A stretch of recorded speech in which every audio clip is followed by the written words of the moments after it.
السلام علیکم ورحمۃ اللہ وبرکاتہ۔ بسم اللہ الرحمن الرحیم۔ ناول مکینیکل از قلم حبیبہ فیصل، قسط نمبر 16۔ اشال بیٹا ٹھیک سے کھانا کیوں نہیں کھا رہی؟ کیا ہوا؟ چہرہ اتنا مرجھایا ہوا کیوں ہے؟ اشفاق صاحب نے اشال کی جانب دیکھتے ہوئے پوچھا، جو صرف پلیٹ میں چمچ ہلانے کا کام کر رہی تھی اور کسی گہرے سوچ میں گم تھی۔ یہ کچھ نہیں بابا، میں ٹھیک ہوں، اشال نے سوچی سے باہر آتے ہوئے انہیں جواب دیا۔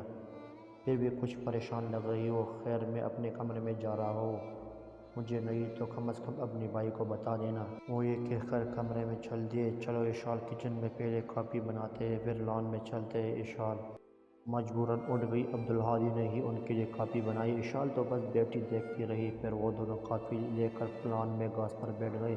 اب بولو، کیا پریشانی ہے؟ عبدالہادی مکمل سنجیدگی سے اشال کے چہرے کی جانب دیکھنے لگا۔ کچھ نہیں عبدالہادی، بس یوں ہی، اشال نے کمزور سی دلیل دی۔ اشال، تمہیں پتہ ہے میں یقین نہیں کرنے والا، پھر بھی تم باتوں کو گھما رہی ہو۔ اب بتاؤ جلدی۔ وہ عبدالہادی اشال کو بتانے کے لیے الفاظ ہی نہیں مل رہے تھے۔ اس کی سمجھ نہیں آ رہی تھی کہ وہ کہاں سے شروع کرے۔ عبدالہادی اشال کے بولنے کا منتظر تھا۔ میں کیسے بتاؤں؟ اشال اچانک سے رو دی۔ آنسوؤں کے قطرے گالوں پر بہنے لگے۔ عبدالہادی نے دیکھا تو پریشان ہو گیا۔ کپ سائڈ میں رکھ کر اس کے آنسو پوچھے، اوکے پہلے رو لو پھر کھل کر بتانا۔ عبدالہادی نے اسے مطمئن کرنا چاہا۔ عبدالہادی وہ علما نے وہ ہچکیاں لیتی ہوئی بولنے لگی۔ عبدالہادی جو پوری توجہ سے اسے سن رہا تھا، ایک دم سے علما کے نام پر جھوم گیا۔ اشال نے اسے ساری بات بتا دی۔ اس نے یہ بھی بتایا کہ کس طرح اس نے علما کے خلاف ثبوت دیے اور کس طرح ان کی دوستی ٹوٹ گئی۔ عبدالہادی یہ سب سن کر حیران رہ گیا۔ وہ لڑکی جو اپنی سب سے پیاری دوست کی تعریف کرتی نہیں تھکتی تھی، آج اس کے خلاف اتنے لفظ بول گئی۔ عبدالہادی کے دل میں ایک گرسی اٹک گئی۔ اسے برا لگا تھا علما کے خلاف سننا۔ پتہ نہیں وہ کون سا احساس تھا کہ اسے لگتا تھا یہ سب جھوٹ ہے۔ وہ دل ہی دل میں دعا کرنے لگا کہ کاش یہ سب حقیقت نہ ہو۔ اسے کچھ تو غلط ہونے کا احساس ہوا۔ اشال، دیکھو، تمہیں پکا یقین ہے کہ یہ سب کچھ سچ ہے؟ کہیں تم سے کچھ وصول کرنے میں غلطی تو نہیں ہو گئی؟ تمہیں مجھ پر یقین نہیں؟ اشال نے اچانک غصے سے عبدالہادی کی جانب دیکھا۔ وہ خود نہیں جانتی تھی اس نے ایسا رویہ کیوں اختیار کیا۔ عبدالہادی بھی حیران رہ گیا کہ اشال نے تو پہلے کبھی غصہ نہیں کیا۔ اشال کہہ کر رکی نہیں تھی، وہ بھاگتی ہوئی اپنے کمرے میں چلی گئی تھی۔ کافی کا آدھا بھرا ہوا کپ وہیں گھاس پر رکھا تھا۔ عبدالہادی نے بھی اپنی کافی نہیں پی تھی۔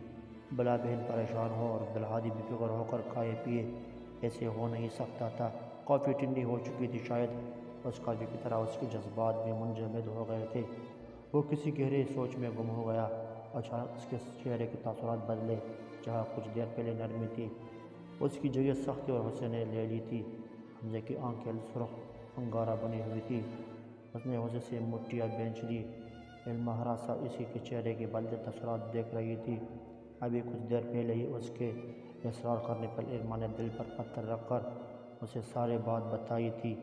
اشال کے الفاظ بھی اس نے گھما پھرا کر بتائے تھے۔ اب وہ ڈر رہی تھی کہ حمزہ کا ریئیکشن کیا ہوگا۔ علما، میری گڑیا، اتنا سب ہو گیا، تم نے مجھے بتایا نہیں۔ اتنی اچھی دوست ہونے کے ڈرامے کرتی تھی۔ محترمہ، اعتبار کرنے کا وقت آیا تو آنکھیں بند کر لی۔ حمزہ کے لہجے اور آنکھوں میں اشال کی نفرت کی پرچھائیاں وہ واضح دیکھ سکتی تھی۔ اور اس حاشر کا تو میں زندہ نہیں بچے گا وہ میرے ہاتھوں سے۔ ایک منٹ، مگر اس نے ایسا کیوں کیا؟ علما، مجھے بتاؤ، کیا حاشر سے کوئی جھگڑا یا بحث ہو گئی؟ مجھے تم پر پورا بھروسہ ہے، تم کچھ نہیں کر سکتی، مگر مجھے بتاؤ، چندہ کچھ ہوا تھا کیا؟ علما کی آنکھوں سے آنسو جاری ہو گئے۔ وہ جھٹ سے حمزہ کے گلے لگ گئی۔ بھائی، میں کیا کروں؟ میری سمجھ نہیں آ رہی۔ میری اور اشال کی دوستی ختم ہو گئی۔ میں نے کھو دیا اشال کو، اور اب کیا حاشر سے بدلہ لینے پر مجھے اشال واپس مل جائے گا کیا؟ کسی کو کچھ نہیں کرے، بس شاید اب کچھ ٹھیک نہیں ہوگا۔ حمزہ ضبط کر رہا تھا۔ علما ایک آنسو اس کے دل پر گر رہا تھا۔ علما، میری گڑیا، اپنی قیمتی آنسو کو بھی مول نہ کرو کیونکہ اپنے بھائی کو تکلیف دے رہی ہو۔ تم نے اشال کو نہیں کھویا بلکہ اشال نے ایک قیمتی ہیرا کھو دیا ہے۔ تم ہو علما، تم قسمت والوں کو ملتی ہو، اور شاید اشال کی قسمت اتنی اچھی نہیں ہے۔ اشال کے نام پر اس کے لہجے میں نفرت تھی۔ علما جو خود سے نظریں نہیں ملا پا رہی تھی، اس کے بھائی نے اس لمحوں میں کتنے اعلیٰ مقام پر پہنچا دیا تھا۔ بھائی، آپ بہت اچھے ہیں، مجھ سے وعدہ کریں آپ کسی کو کچھ نہیں کریں گے۔ میری سچائی اللہ ثابت کر دے گا، آپ خود کو ہلکا نہیں کریں گے، ٹھیک ہے؟ علما نے حمزہ کے ہاتھ پر ہاتھ رکھ دیا۔ گڑیا میرا من کر رہا ہے میں ابھی جا کر ایک ایک کو تمہاری سچائی بتا دوں، لیکن تمہارے کہنے پر، صرف تمہارے کہنے پر میں ضبط کر رہا ہوں۔ مجھے خوشی ہے کہ میری بہن کا ضرب اتنا بڑا ہے۔ حمزہ مسکرایا تھا۔ اچھا تم کل کے لیے تیار تو ہونا؟ حمزہ اچانک سے یاد آنے والے پر بولا۔ علما نے ذہن پر ہلکا سا دباؤ ڈالا۔ کل؟ ہاں کل تو اس کی زندگی میں ایک بڑی تبدیلی آنے والی تھی۔ کل اس نے اپنے ہاتھوں میں فاخر کی نام کی انگوٹھی پہنی تھی۔ جی بھائی وہ بس اتنا ہی کہہ سکتی تھی۔ چلو اچھی بات ہے، میں یقین سے کہہ سکتا ہوں کہ میری گڑیا ہمیشہ خوش رہے گی اور اب رونا نہیں، ٹھیک ہے؟ ماں نے ہولے سے سر ہلایا۔ پھر وہ دونوں کل کے فنکشن کے متعلق ڈسکس کرنے لگے، مگر علما عائب دماغی سے جواب دیتی رہی۔ بالآخر وہ دن آ ہی گیا۔ فائزہ اسی دن صبح آ گئی تھی، جس کی وجہ سے گھر میں چہل پہل تھی۔ اس نے بھی علما کے چہرے پر اداسی باندھ لی تھی، مگر وقت ایسا تھا کہ وہ کچھ پوچھ نہیں سکی۔ دھیرے دھیرے لمحے بیت رہے تھے۔ فائزہ نے علما کو تیار کیا۔ آج اس نے اس سے اسکارف نہیں بندھوایا تھا، لائٹ پنک کلر کے فل سلیوز، مگر سمپل لہنگے میں بھی وہ عجب ڈال رہی تھی۔ مہنگی کی مناسبت سے وہ ڈریس واقعی بہت اچھا تھا۔ دوپٹہ کو سر پر اس طرح سیٹ کیا گیا تھا کہ گلا پوری طرح ڈھک چکا تھا، لیکن بہت خوبصورت سی سیٹ کیا ہوا تھا۔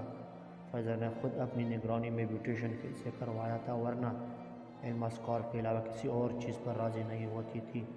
فنکشن کے لیے ہال بک کیا گیا تھا، جو گھر کے قریب ہی تھا۔ فنکشن چھوٹا سا تھا، اس لیے صرف قریبی رشتہ داروں کو بلایا گیا تھا۔ علما اور فائزہ حمزہ کی کار میں تھے، جبکہ ان کے پیرنٹس سارا انتظام دیکھنے کے لیے پہلے ہی نکل چکے تھے۔ آخر کار وہ لمحہ آ گیا جب فاخر اور علما کو آمنے سامنے لایا گیا۔ اس لمحے علما کسی اذیت سے گزر رہی تھی، یہ وہی جانتی تھی، اس لیے کہ مصنوعی مسکراہٹ سے جانا بھی مشکل تھا، مگر وہ ضبط کرنا جانتی تھی، برداشت کرنا آتا تھا اسے۔ فاخر نے رنگ نکال کر ہاتھ علما کی جانب بڑھایا۔ اس وقت علما کے احساسات عجیب تھے، کیونکہ سب کی نظروں کا مرکز وہی تھی۔ عجیب سی گھبراہٹ کا عالم تھا۔ پتہ نہیں کیوں اس کے احساسات عجیب تھے، جیسے کچھ غلط ہو رہا ہے۔ پر کیا؟ بیٹا رنگ پہناؤ، فاطمہ بیگم نے انتہائی نرمی سے علما سے کہا۔ علما چونک کر خیالات سے باہر آئی اور ان کی دی ہوئی رنگ فاخر کو پہنانے لگی۔ حال میں سب کی تالیوں کی آواز گونج اٹھی۔ علما کا دل چاہا وہ یہاں سے بھاگ جائے۔ وہ بہت دیر تک تو ضبط کرتی رہی، مگر پھر حمزہ سے طبیعت خرابی کا کہہ کر گھر چلنے کو کہا۔ ویسے بھی فنکشن کا تقریباً ختم ہو چکا تھا۔ غم کی بارش نے بھی تیرے نقش کو دھویا نہیں، تو نے مجھ کو کھو دیا، میں نے تجھ کو کھویا نہیں۔ نیند کا ہلکا گلابی سا خمار آنکھوں میں تھا، یوں لگا جیسے وہ شب کو دیر تک سویا نہیں۔ سب کی آنکھوں سے گویا نیند روٹ چکی تھی، ہر کسی کی آنکھوں میں دکھ، اذیت، تکلیف تھی۔ علما کو کونے کا ہم اشال کی بے اعتباری، بہن کی تکلیف، صحیح حالت کی کشمکش، وہ چاروں ہی اپنے اپنے دکھوں میں کھوئے تھے۔ 3 دن ہو گئے تھے اشال یونیورسٹی نہیں گئی تھی۔ اس نے کل سے یونیورسٹی جانے کا فیصلہ کیا تھا، تاکہ ان تمام چیزوں سے دھیان ہٹ جائے۔ جو بھی ہو، کبھی نہ کبھی تو علما سے سامنا ہونا ہی تھا۔ اشفاق صاحب اب اسی کام میں الجھے ہوئے تھے، اس لیے اشال کی خاموشی کو نوٹ نہ کر سکے۔ عبدالہادی الگ پریشان تھا، گھر کی دیواریں چیخ چیخ کر کے رہتی کہ وہ اشال جو عبدالہادی سے لڑتی نہیں تھی، تکتی تھی، وہ کہیں غائب ہو گئی۔ علما نے بھی حمزہ کے سوالوں سے بچنے لیے کل سے یوں ہی جانے کا فیصلہ کیا۔ علما کل کے بارے میں سوچ سوچ کر خود کو ہلکان کر رہی تھی۔ اشال کیسا ریئیکٹ کرے گی؟ جب صبح حمزہ علما کو یوں ہی ڈراپ کر رہا تھا تو علما سر جھکائے بیٹھی تھی۔ علما تمہیں خود کو ہلکان کرنے کی ضرورت نہیں ہے، زیادہ مت سوچو، جب تم نے کچھ کیا ہی نہیں تو یوں سر جھکانا تمہاری اپنی بھی کوئی عزت ہے؟ اشال کا کوئی حق نہیں تمہیں یہ سب کہنے کے، اگر وہ مجھے نظر آئے تو میں اس کے لڑکی ہونے کا بھی لحاظ نہ کروں، تب بس تمہارے لیے۔ حمزہ دوبارہ غصے میں آ گیا تھا۔ اب بھی علما اشال کے خلاف سننے کی ہمت نہیں رکھتی تھی۔ بھائی جو ہو گیا سو ہو گیا، بھول جائے۔ علما بس اتنا ہی کہہ پائی۔ وہ اپنے بھائی کو کیسے سمجھائے؟ تم مجھے بولنے کیوں کہہ رہی ہے اور خود ہی نہیں بول پا رہی؟ ہاں اس کا بھائی اس کا ہر انداز پڑھ لیتا تھا۔ ہاں وہ نہیں بولی تھی، اشال کا لہجہ، اس کا نفرت بھرا رویہ، بولتی بھی کیسے گاؤں سیدھا دل پر لگاتی۔ یونی پہنچنے پر علما دھیرے دھیرے اندر کی جانب بڑھی۔ کلاس میں پہنچ کر اس نے بے اختیار اپنی نظریں اشال کی تلاش میں دوڑائی، مگر نامراد ہی لوٹ گئی۔ وہ بے چینی سے ایک بینچ پر اکیلی بیٹھی تھی، یہاں تک کہ پروفیسر بھی کلاس میں آ گئے۔ اور لیکچر شروع ہو گیا۔ ابھی اسے یقین ہو گیا تھا کہ اشال نہیں آنے والی، کیونکہ وہ کبھی دیر سے نہیں آتی تھی۔ اچانک اشال کی دھیمی آواز کلاس میں گونجی، "مے آئی کم ان سر؟" تمام اسٹوڈنٹ نے گردن موڑ کر دروازے میں کھڑی اشال کی جانب دیکھا۔ پروفیسر نے ہاتھوں میں پہنی گھڑی کی جانب دیکھا اور اشال سے مخاطب ہو کر کہا، "مس اشال، آپ پورے 20 منٹ لیٹ ہیں۔ آپ کو پتہ ہے نا مجھے دیر نہیں پسند۔" پروفیسر نے کرخت لہجے میں پوچھا، "جی سر، معافی چاہتا ہوں، آئندہ سے میں خیال رکھوں گی۔" اشال گردن جھکائے ہوئی بولی۔ وہ بڑی مشکل سے بولی تھی، آواز کے درمیان آنسو رکاوٹ بن رہے تھے مگر اس نے ضبط کیے تھے۔ وہ اشال جو کسی سے بات کرتی نہیں ڈرتی تھی، جو پر اعتماد ہوتی تھی، آج کیسے بے بس ہو گئی تھی۔ اس کا اعتماد گویا کہیں جا سویا تھا۔ پہلی مرتبہ وہ ڈر گئی تھی۔ "ٹھیک ہے، مگر یہ آخری بار ہے، جائے بیٹھے۔" اجازت ملنے پر اشال اندر آئی۔ اس نے پورے کلاس میں نگاہیں دوڑائی، ساری جگہ فل تھی سوائے علما کی سیٹ کی۔ وہاں اکیلی علما بیٹھی تھی۔ وہ کشمکش میں کہیں اور سیٹ ڈھونڈنے لگی۔ "مس اشال، آپ لیٹ آنے پر آپ کو اپنی پسند کی جگہ نہیں ملنے والی۔ براہ کرم جہاں جگہ ہے وہاں بیٹھ جائیں۔" پروفیسر کرخت لہجے میں بولے۔ اشال فوراً علما کے قریب بیٹھ گئی اور گردن جھکا دی۔ پتہ نہیں کیوں آنسو نکلنے کے بےتاب تھے، پتہ نہیں آج کل اسے بات بات پر رونا کیوں آنے لگا تھا۔ علما نے اس کے آنسو دیکھ لیے تھے، اسے اشال کے آنسو دیکھنے نہیں جا رہے تھے۔ اس نے پانی کی بوتل نکال کر اشال کی جانب بڑھائی، مگر یہ کیا! اشال نے وہ نظر انداز کر دی اور اپنا دھیان پروفیسر پر مرکوز کر دیا۔ علما کو دکھ ہوا، وہ ایسی تو نہ تھی، حالات بھی تو ایسے نہ تھے۔ پھر پورے لیکچر میں دونوں ایک دوسرے سے لا تعلق ہی رہے۔ لیکچر ختم ہونے پر علما دل بہلانے کو باہر کی جانب بڑھی۔ اچانک اشال کی نظر اس کی انگلی میں موجود رنگ پر پڑی۔ اس کی آنکھوں میں کرچیاں سی چمکنے لگی۔ اسے دکھ ہوا تھا، وہ کیا چاہتی تھی اور کیا ہو گیا تھا۔ علما نے منگنی بھی کر لی۔ اس کی نظروں میں عبدالہادی کا معصوم چہرہ گھومنے لگا۔ اسے یاد تھا جب وہ عبدالہادی کے سامنے علما کا ذکر کیا کرتی تھی تو کیسے اس کی آنکھوں میں علما کے لیے احترام ہوتا تھا۔ وہ ہمیشہ ہلکا سا مسکرا دیتا، جس سے اس کے گالوں پر ڈمپل ابھر آتے۔ اور اب اگر اسے پتہ چل جائے کہ علما نے اپنا ہم سفر چن لیا، پھر نہیں، وہ اپنے بھائی کو یہ بات کبھی نہیں بتائے گی، کبھی نہیں۔ وہ بجھے دل سے کینٹین کی جانب آئی اور ایک کونے میں بیٹھ گئی۔ اچانک کشمالہ اس کی ٹیبل پر آ کر بیٹھ گئی۔ "ہے پریٹی گرل!" کشمالہ نے اس کے چہرے کے آگے ہاتھ لہرایا۔ چہرے پر دل جلانے والی مسکراہٹ تھی۔ "چھ چھ چھ چھ!" سن کر بہت افسوس ہوا۔ اب اتنی پیاری دوستی جو ٹوٹی ہے، میرا بس چلے تو 2 منٹ کی خاموشی قائم کرا دوں۔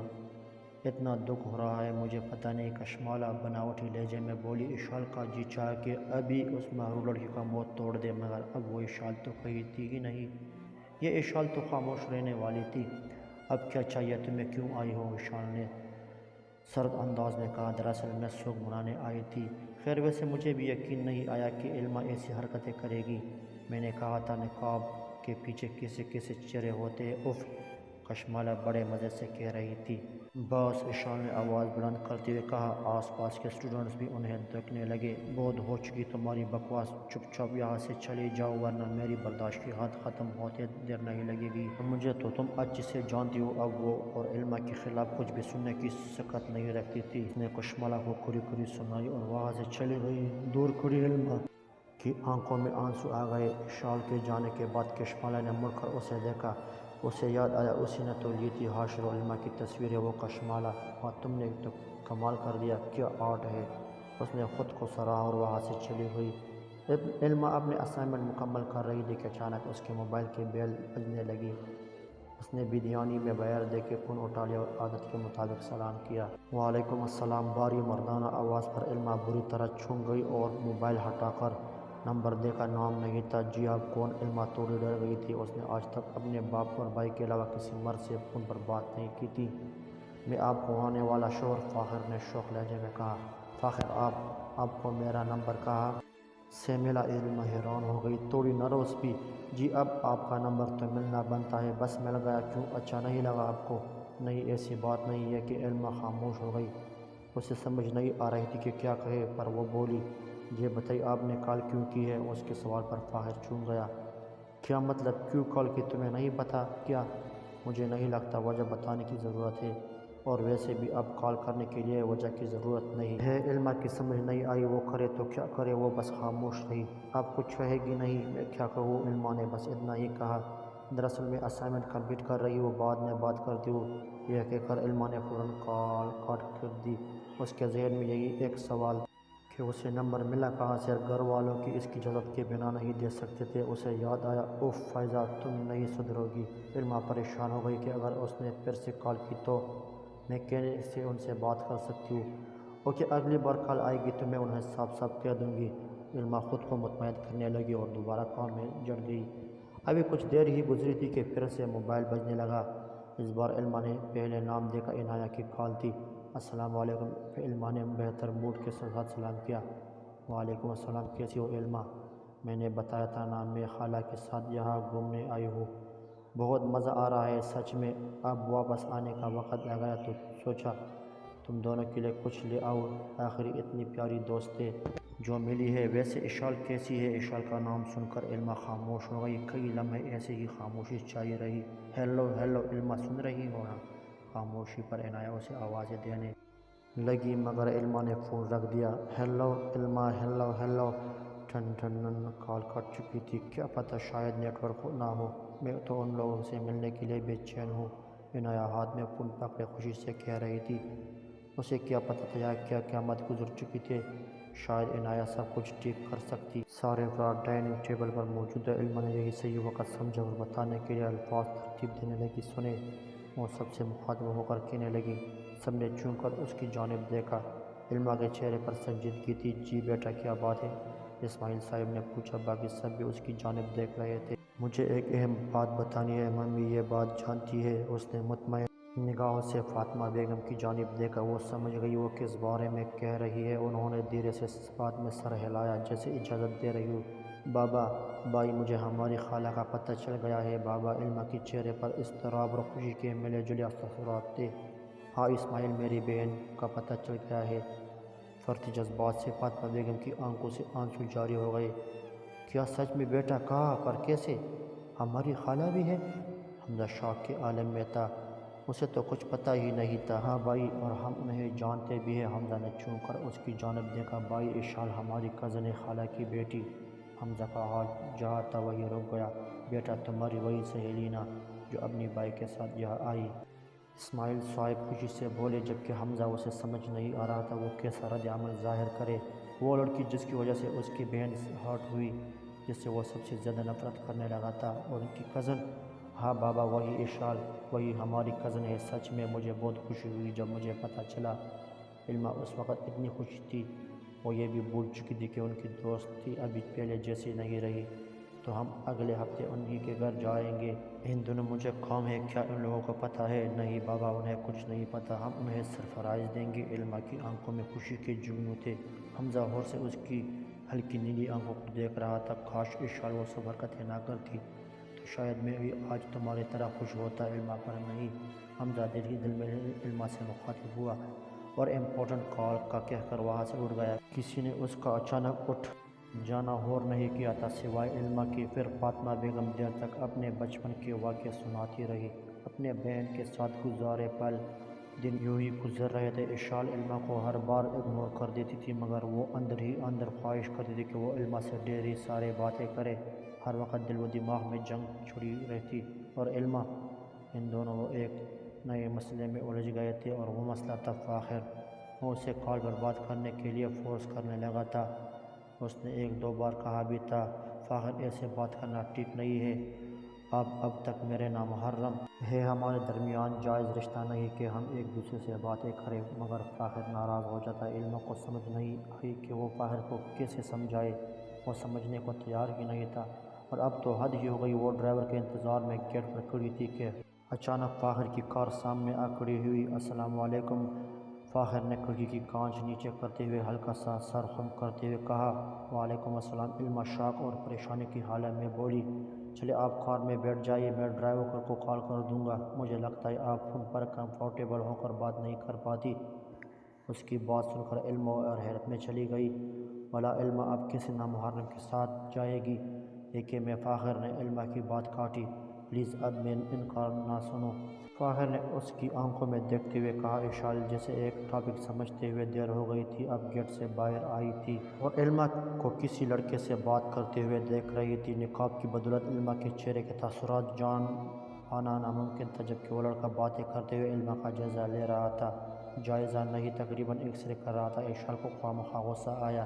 ہونہا تم مجھے کہتی تھی نا محرم سے بات نہیں کرتی ہے۔ پھر اشال علما کی جانب دیکھتی ہوئی خود سے کہنے لگی، شاید ان دونوں میں بحث ہو رہی تھی۔ کار کی ہارن پر اشال نے مڑ کر دیکھا، عبدالہادی آ چکا تھا۔ اس نے آخری نظر علما پر ڈالی اور گھوم کر کار کی دوسری سائیڈ پر آ گئی۔ عبدالہادی جو آس پاس دیکھ رہا تھا سامنے کا منظر دیکھ کر رک گیا۔ اتنے دنوں بعد وہ نظر آئی تھی، لیکن ایک منٹ اس کے ہاتھ میں رنگ تو کیا علما نے، اور وہ سمجھا کار میں حمزہ ہے، مگر نہیں وہ تو کوئی اور تھا۔ کیا تھا یہ سب؟ عبدالہادی کیا ہوا؟ کار چلاؤ۔ اشال عبدالہادی کی نظروں کا تعاقب کر چکی تھی، اس لیے اس کا درمیان بٹھانا چاہا۔ عبدالہادی نے کار کا رخ موڑا اور بنا کسی تاثرات کے کہا، علما نے منگلی کر لی۔ کار میں گہرا سناٹا چھا گیا۔ فاخر آپ سمجھ کیوں نہیں رہے؟ ہمارے درمیان کوئی جائز رشتہ نہیں، تو میں کیسے آپ کے ساتھ آ سکتی ہوں؟ آپ سمجھتے کیوں نہیں؟ آپ میرے لیے نامحرم ہے۔ علما اب تنگ آ گئی تھی، پتہ نہیں تم کون سے زمانے کی لڑکی ہو، آج کل یہ ساری عام باتیں ہیں۔ اور ابھی وہ کچھ کہنے ہی لگا تھا کہ علما بولی، معافی چاہتا ہوں فاخر، مگر ڈرائیور آ چکا ہے، میں چلتی ہوئی۔ السلام علیکم۔ علما نے کہا اور پیچھے سے آنے والی کار میں بیٹھ گئی۔ کار دھواں اڑاتے ہوئے آگے بڑھ گئی۔ فاخر نے غصے سے اسٹیئرنگ پر ہاتھ مارا۔ ہاں کر چکی وہ منگنی، اور جتنا ممکن ہو تم بھی سوچنا چھوڑ دو اسے۔ اشال نے رخ موڑتے ہوئے کہا، تم یہ کہہ رہی ہو مانو ایک بچے کو کہا جائے کہ چاکلیٹ کھانا چھوڑ دے؟ عبدالہادی نے ہنستے ہوئے کہا، اس کی ہنسی بھی کھوکھلی تھی۔ اشال گہری سانس بھر کر رہ گئی، آخر یہ بھی تو سچ ہی تھا۔ ایک اداس سی شام آسمان پر اتری تھی، رات دن پر غالب آ رہی تھی، پرندے اپنے گھروں کو لوٹ رہے تھے۔ علما ابھی قرآن کی تلاوت کر کے اٹھی تھی، وہ کچھ بات کرنے کی غرض سے حمزہ کے کمرے کی جانب بڑھی۔ دروازہ کھلا ہوا تھا، اس نے اندر کی جانب قدم بڑھائے۔ حمزہ دونوں ہاتھ بازو پر باندھے بالکنی کے دروازے سے ٹیک لگائے کھڑا تھا، چہرے پر سوچی گہری پرچھائیاں تھیں۔ علما اس کے قریب آئی اور اس کے کندھوں پر ہاتھ رکھا۔ بھائی کیا سوچ رہے ہیں؟ اس کی آواز پر حمزہ سوچوں سے باہر آیا۔ ہو تم ہو یہاں؟ حمزہ نے پوری طرح رخ اس کی جانب موڑ لیا۔ علما مجھے ایک بات پوچھنی تھی، تمہیں پتہ ہے؟ حمزہ اس کے سائڈ بیڈ پر بیٹھتے ہوئے کہا اور پانی کی بوتل اٹھا کر گھونٹ بھرنے ہی والا تھا کہ علما نے نہایت نرمی سے بوتل اس کے ہاتھ سے لے لی اور چہرے پر مصنوعی خفگی طاری کرتے ہوئے بولی، بھائی کتنی مرتبہ کہا ہے میں نے پہلے بسم اللہ پڑھا کریں، مگر نہیں، آپ کہاں سنے گی میری بات؟ بولیا، میں نے تمہاری بات نہیں سنوں گا تو کس کی سنوں گا، بس بھول جاتا ہوں۔ حمزہ نے مسکراتے ہوئے کہا، براؤن آنکھوں میں بہن کے لیے ڈھیر سارا احترام تھا۔ اچھا بتائیے آپ کیا پوچھ رہے تھے؟ مما اور خالہ کے متعلق، اگر تمہیں پتہ ہے تو بتا دو۔ حمزہ نے باہر لگی لپٹی کے سوال کیا۔ علما کچھ توقف کے بعد بولی، دراصل علما نے گہری سانس اندر کھینچی، اسے سمجھ نہیں آ رہی تھی کہ بات کہاں سے شروع کرے۔ پھر علما نے مما کی بات بتائی، ایک ایک بات حمزہ کی گوش گزار کر دی میں کہہ رہی نا کہ میں کر لوں گی، پھر آپ کیوں بار بار ڈانٹ رہی؟ 20 سالہ عدیلہ صوفے پر آڑی ترچھی لیٹی ایک ناول کا مطالعہ کرنے میں بری طرح غرق تھی، اور 2 سال بڑی فاطمہ اس کے سر پر کھڑی ڈانٹ رہی تھی، مگر عدیلہ سننے کو تیار نہ تھی، جس نے ان دونوں کا مشترکہ کمرہ کا برا حال کیا ہوا تھا۔ نہیں ابھی صفائی کرو، اٹھو ورنہ میں نے بابا سے شکایت کرنی ہے۔ کیا ہوا بھائی، میری بیٹی پر کیوں برس رہی ہو؟ ظہیر کاظمی صاحب ابھی اپنے دوست احمد رضا کے گھر سے آئے تھے، جو ان کا روز کا معمول تھا۔ تو میں جیسے آپ کی بیٹی ہو ہی نہیں کاظمی صاحب؟ فاطمہ نے بھی جھکا تو ان کے لہجے میں کہا، باپ بیٹوں میں انتہا کی بھی تکلفیں تھی، دونوں بیٹیوں کی پرورش بڑے لاڈ سے کی تھی، انہوں نے دونوں بہنیں پڑھی بھی تھی۔ ارے ایسے کیسے ہو سکتا ہے؟ کیوں عدیلہ، اگر فاطمہ میری بیٹی نہ ہوتی تو ہمیں گرم گرم پکوڑے بنا کر کون دیتا؟ فاطمہ نے بھی ابھی گرم گرم پکوڑے لا کر ان کے سامنے رکھے تھے۔ اسے دیکھتے ہی عدیلہ سب کچھ چھوڑ کر اس جانب لپکی تھی۔ ہاں بابا آپ نے ٹھیک کہا، ویسے آپ نے غور کیا، آپ ہی آپ کو دیکھ کر ہی میری شکایتیں لگانا شروع کرتی ہے۔ عدیلہ نے کن آنکھوں سے فاطمہ کو دیکھتے ہوئے کہا۔ اس کی بات پر فاطمہ کا منہ کھل گیا تھا، وہ ہولے سے ہنس دی، ماضی کی یاد پھر سے آہستہ آہستہ دھندلی ہوتی جا رہی تھی۔ عدیلہ بڑی چکچل ہوا کرتی تھی اور شاید اشال بھی اس پر گئی تھی، تب ہی اتنی شوق تھی۔ فاطمہ بیگم نے گہری سانس بھری اور پھر سے ماضی کے متعلق سوچنے لگی، کتنی پرسکون زندگی تھی ان کی کہ اچانک اسماعیل نامی شخص نے ان کی پرسکون سی زندگی میں بے ترتیبی کا کنکر پھینکا۔ اسماعیل نامی شخص فاطمہ کی ڈپارٹمنٹ میں نیا تھا، اور فاطمہ کو دیکھ کر اس کا گھر ودا ہو گیا تھا۔ فاطمہ تھی بھی خوبصورت مگر وہ کبھی بھی ان کاموں میں نہیں پڑتی تھی۔ باپ کی عزت سب سے آگے تھی، مگر اسماعیل نے پتہ نہیں کیا جادو کر رکھا تھا۔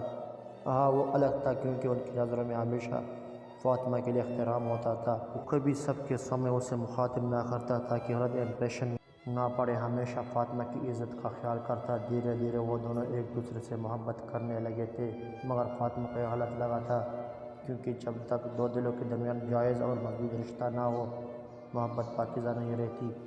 اسماعیل جاب بھی کرتا تھا، اکیلا ہی تھا، فیملی کے حادثے میں موت ہو چکی تھی۔ جس دن اسماعیل کاظمی صاحب کے پاس فاطمہ کا رشتہ مانگنے آنے والا تھا، اس سے ایک دن پہلے ہی کاظمی صاحب نے فاطمہ کا رشتہ اپنے جگری دوست احمد رضا صاحب کے بیٹے اشفاق سے طے کر دیا۔ لیکن پھر بھی فاطمہ نے ان سے بات کی تو انہوں نے اپنے دوست کو انکار کرنے سے منع کر دیا اور فاطمہ کو چپ کروا دیا، مگر فاطمہ بیگم اسماعیل کے بغیر نہیں رہ سکتی تھی۔ سو ایک رات وہ اپنی سب سے پیاری بہن اور باپ کو چھوڑ کر اسماعیل کے ساتھ بھاگ کر نکاح کر لیا۔